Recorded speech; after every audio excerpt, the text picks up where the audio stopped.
अंजनगावात खेलोबा देवस्थानकडून सुरू असलेली मोजणी थांबवली। लक्ष्मण हाके आणि समर्थकांचा देवस्थानच्या जागा मोजणीला विरोध। हाके गेले अधिकाऱ्यांच्या अंगावर धावून।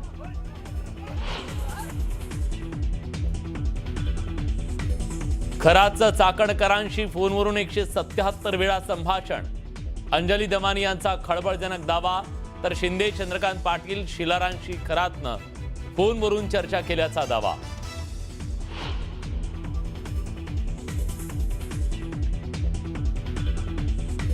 घरात खूप कॅश यायची, सर्व डॅडला माहिती।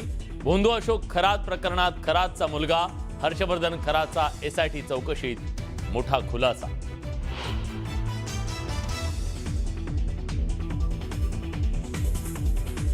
नामकरण आवारीची शिर्डी पोलिसांकडून चौकशी सुरू। आवारी आणि कुटुंबियांच्या नावे 6 बँक खाती, सर्व खात्यांवरून आर्थिक व्यवहार झाल्याची माहिती।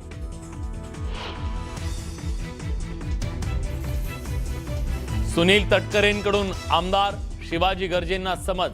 कार्यकारिणीच्या कागदपत्रात फक्त 2च पदांचा उल्लेख केल्यानं तटकरे नाराज असल्याची चर्चा।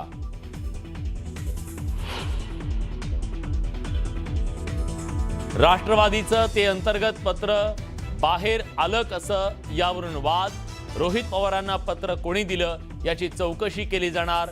याआधीच कार्यालयातील कर्मचाऱ्यांना बोलावून झडाझडती। बारामती आणि राहुरी विधानसभा पोटनिवडणूक बिनविरोध होण्याची शक्यता मावळली।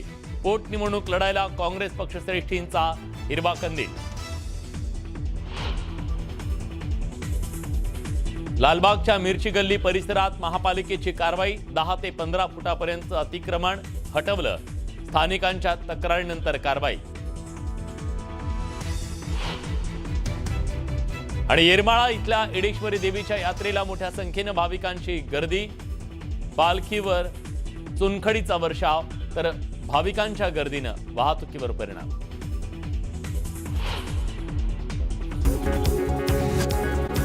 आरोप होत असताना आता एका प्रकरणाची त्याच्या मुलानंच कबुली दिलेली आहे, ती म्हणजे कॅशची। डॅडला सगळं माहिती आहे असं भोंदू अशोक खरातचा मुलगा हर्षवर्धनने जबाब दिलेला आहे। एसआयटीनं नुकतंच हर्षवर्धनला ताब्यात घेतलं होतं। खरातची पत्नी कल्पना यांच्यावर कारवाई करण्यासाठी एसआयटीचं पथक पोहोचलं होतं। त्यावेळी बंगल्यातील लाईट बंद करण्यात आले होते। पथकाला कोणतंही सहकार्य केलं जात नव्हतं, म्हणून एसआयटीनं खरातचा मुलगा हर्षवर्धनला ताब्यात घेतलं होतं। एसआयटी कडून हर्षवर्धनची चौकशी करण्यात आली, पण हर्षवर्धन हा पट्टी पढवल्याप्रमाणे माहिती नाही किंवा सगळं डॅडला म्हणजेच वडिलांना ठाऊक असल्याचं उत्तर देत होता। पण चौकशीमध्ये हर्षवर्धन असं काही बोलून गेला ज्यामुळे अशोक खरात आणखी अडचणीत येऊ शकतो। घरामध्ये खूप पैसे यायचे असं हर्षवर्धननं जबाब दिलाय। त्यामुळे भोंदूगिरी आणि आर्थिक फसवणुकीसह अशोक खरात हवाला रॅकेट चालवायचा का असा प्रश्न उपस्थित केला जातोय। एसआयटी आता या हवाला अँगलचा सुद्धा तपास करते।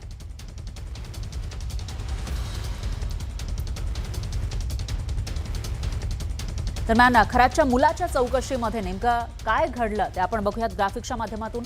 याला हर्षवर्धनला ताब्यात घेतलेलं होतं एसआयटीनं। त्याच्यानंतर प्रश्न विचारण्यात आले ते म्हणजे वडील तंत्रमंत्र करायचे का, कारण भोंदू बाबा स्वतःला दैवी शक्ती म्हणवायचा, त्याच्यामुळे तुझे वडील तंत्रमंत्र करायचे का असा प्रश्न तपास अधिकाऱ्यांनी विचारला। त्याच्यानंतर दुसरा प्रश्न, वडिलांना भेटायला कोण कोण येत होतं असंही विचारण्यात आला।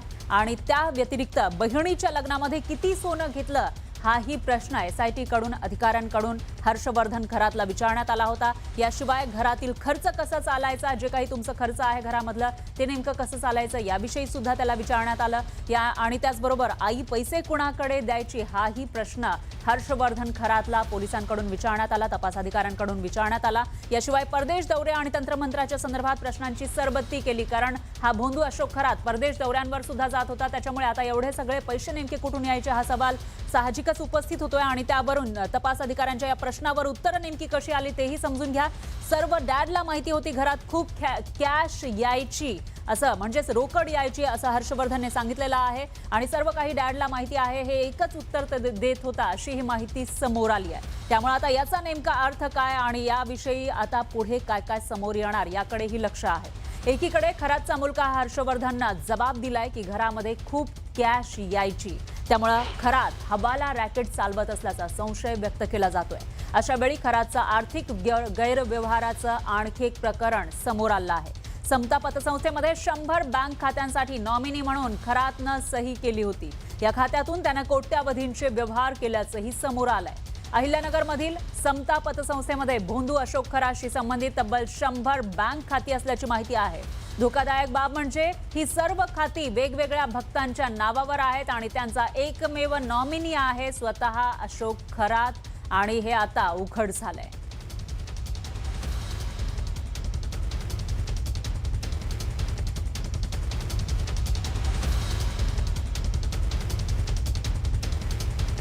दरम्यान हे प्रकरण नेमकं काय आहे तेही आपण समजून घेण्याचा प्रयत्न करूयात.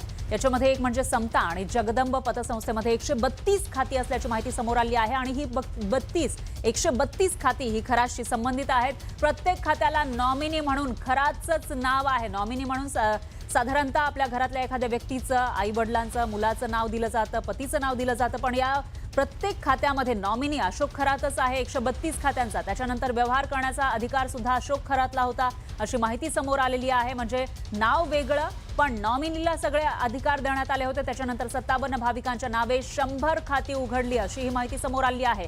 या दोन पतसंस्थांमध्ये 57 भाविकांच्या नावे ही खाती उघडण्यात आलेली होती आणि सर्व खात्यांशी खरातचा मोबाईल नंबर जोडलेला होता. एखादं बँक खातं उघडायचं असेल, ओपन करायचं असेल तर आपला स्वतःचा मोबाईल नंबर द्यावा लागतो. मात्र त्या ठिकाणी खरातचा नंबर देण्यात आला होता. आणि समता पतसंस्थेमध्ये 3 वर्षामध्ये तब्बल 60 कोटींचे व्यवहार त्यानं केल्याची माहिती आहे. तर शिर्डीमधील शेतकरी फसवणूक प्रकरणामध्ये सुद्धा याच पतसंस्थेतून पैसे दिले होते अशी माहिती समोर आलेली आहे. आणि त्याचबरोबर वेगवेगळ्या खात्यांमधून तो स्वतः व्यवहार करत होता अशी माहिती सुद्धा समोर आलेली आहे.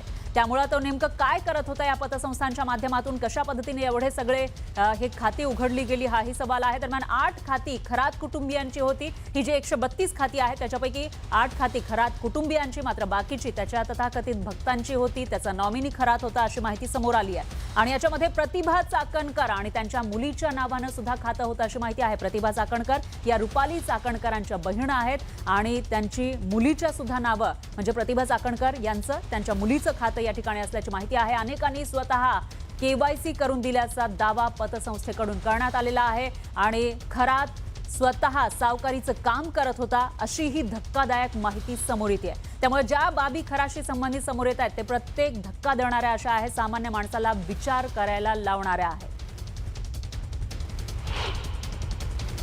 माणूस एकटा व्यवहार करत नव्हता, त्याच्याबरोबर जे खातेदार आहेत हे बऱ्याचदा समक्ष आलेले आहेत. त्यांची KYC आम्ही पूर्तता करून घेतलेली आहेत. त्यामुळं ते खातेदारांबरोबर ते माणूस यायचा हे बाब 100% खरी ती नाकारता येणार नाही. परंतु ज्यावेळेस लोक समक्ष पैसे काढण्याकरता त्यांच्या खात्यातून पैसे काढण्याकरता येतात तेव्हा आम्ही पैसे देतो सुद्धा, त्यांच्याकडून पैसे स्वीकारतो सुद्धा. साधारण 2021 पासून हे सगळे खाते आहेत. आम्हाला जी पोलिसांनी माहिती मागवली होती त्या पद्धतीने आम्ही माहिती पोलिसांना दिली आहे. ती साधारणतः 50 ते 60 खात्यांची माहिती पोलिसांनी आम्हाला मागवली होती. ती पूर्णपणे आम्ही पोलिसांना सबमिट केलेली आहे. तर नाशिकमधील स्वयंघोषित भोंदू बाबा अशोक खरातच्या अटकेनंतर दररोज नवनवीन आणि धक्कादायक माहिती समोर येते. या प्रकरणातील संशयित आणि सध्या फरार असलेली अशोक खरातची पत्नी कल्पना खरातबद्दल SITच्या हाती खळबळजनक माहिती लागली आहे. कल्पना खरातनं गेल्या 16 वर्षांपासून आपल्या माहेरच्या लोकांशी सर्व नातेसंबंध तोडले असल्याची बाब समोर आली आहे. वडील आणि भावाच्या निधनासारख्या दुःखद प्रसंगी सुद्धा तिनं घराची पायरी चढली नसल्याचं तपासात उघड झालंय. SITनं सिन्नर तालुक्यामधील पाडळी या कल्पना खरातच्या माहेरी जाऊन स्थानिक पोलिसांच्या मदतीनं चौकशी केली. त्यावेळेला ही माहिती समोर आली आहे.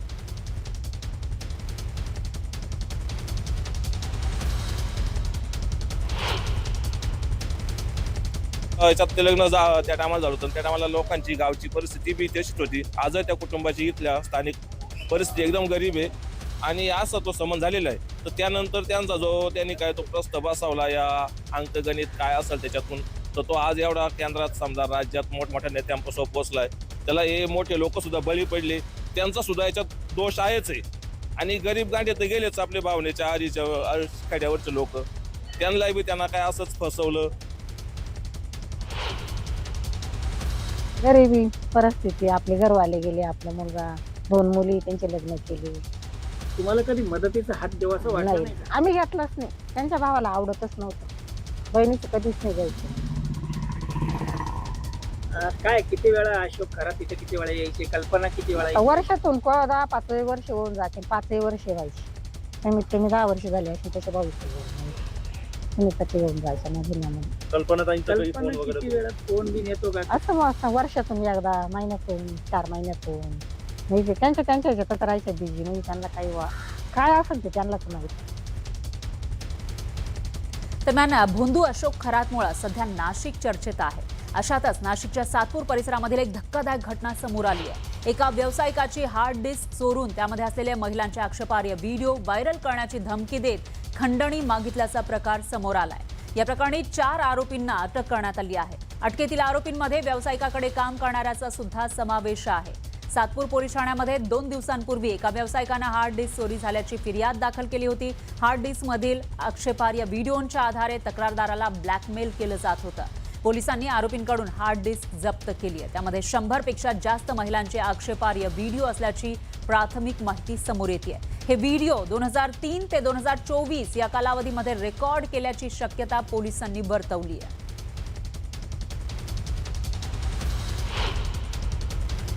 तर त्याच्यात त्याचा देखील सहभाग असल्याचं निष्पन्न झालेला आणि त्यांनी त्याच्याकडं काम करत असताना ती हार्ड डिस्क जी आहे त्या हार्ड डिस्कमध्ये काही ऑब्जेक्शनेबल व्हिडिओज काही महिलांचे आणि काही फोटोज असल्याचं ते निदर्शनास आलं आणि ती हार्ड डिस्क त्यांनी चोरली आणि चोरल्यानंतर त्याला काही आर्थिक चणचणीमुळे किंवा इतर कुठल्या कारणांमुळे त्याने नंतर परत आपल्या मूळ गुन्ह्यातला जो फिर्यादी आहे जो 63 वर्षीय इसम आहे त्याला परत ब्लॅकमेल करायला सुरुवात केली. पाहुयात पुढची बातमी. अंजनगाव खोलोबामध्ये 2 समाज पुन्हा आमने सामने आले. खोलोबा मंदिरासमोर बसवलेला पुतळ्यावरून सुरू असलेला हा वाद चिघळत चाललाय. अंजनगावात खेलोबा देवस्थानकडून सुरू असलेली मोजणी लक्ष्मण हाके आणि त्यांच्या समर्थकांनी थांबवली आहे. यावेळी हाके समर्थक चांगलेच आक्रमक झाले. खेलोबा मंदिरासमोरच्या पुतळ्यामुळे दोन्ही समाज आमने सामने आले.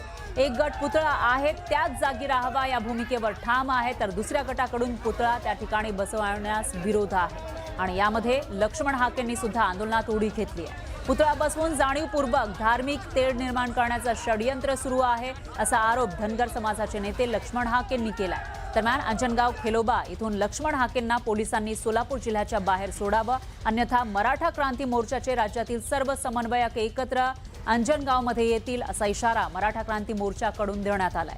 दरम्यान परिस्थिती नियंत्रणात आणावी यासाठी पोलिसांना तारेवरची कसरत करावी लागते.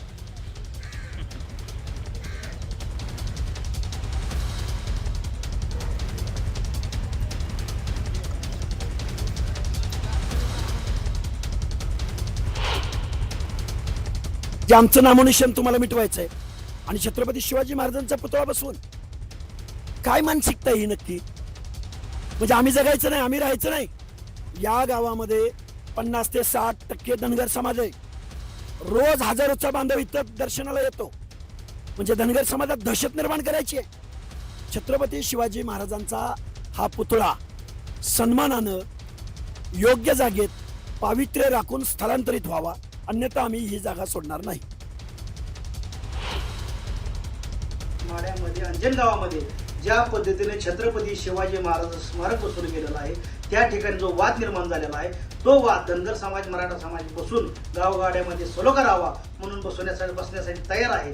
परंतु या महाराष्ट्रातील काही जातीवादी नाजायज अवलादी त्या ठिकाणी जाऊन छत्रपती शिवाजी महाराजच्या स्मारकाला विरोध करतात. धनगर मराठा वाद लावण्याचा प्रयत्न करतात. त्याचा बंदोबस्त त्या हाक्याचा त्या नालायक माणसाचा बंदोबस्त लवकरच सरकारनं करावा अन्यथा या ठिकाणी जे काय परिणाम होतील जो काय कायदा व्यवस्थेचा प्रश्न निर्माण होईल त्याला सर्वस्व सरकार जबाबदार राहील. माझं सगळ्यांना आग्रहाची विनंती आहे मराठा असो किंवा धनगर असो तुम्ही शांततेनं घ्या. आपण बसून त्याच्यावरती काय विषय त्याच्यावरती तोडगा नक्की काढू. कारण आपण मराठा समाजाने धनगर समाजाने आपल्याला कोणी तोडण्याचा प्रयत्न करतंय का असा काही डाव असू शकतो का या माध्यमातून याच्यावर सुद्धा बारकाईनं लक्ष ठेवलं पाहिजे. मग तो विषय कुठलाही असो तो भूमचा असो किंवा तो आपल्या कळमचा असो किंवा कुठलाही असो